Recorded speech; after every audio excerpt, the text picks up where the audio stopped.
Sa ating 1,200 na U-Reporters, maraming salamat sa pagsali at pagpapahayag ng boses nyo tungkol sa inyong online safety.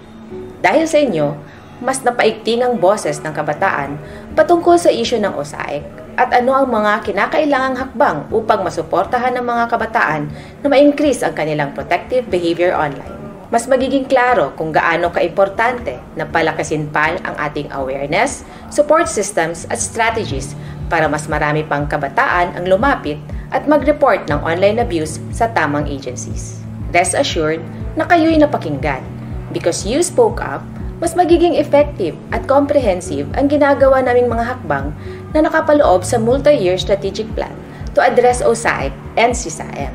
We welcome this U-Report poll, powered by UNICEF, and thank you to Safer Kids PH, an Australian government initiative through Save the Children Philippines and the Asia Foundation and UNICEF for supporting the government of the Philippines. Mabuhay ang mga kabataan sa Pilipinas. Huwag kalimutan, your voice matters.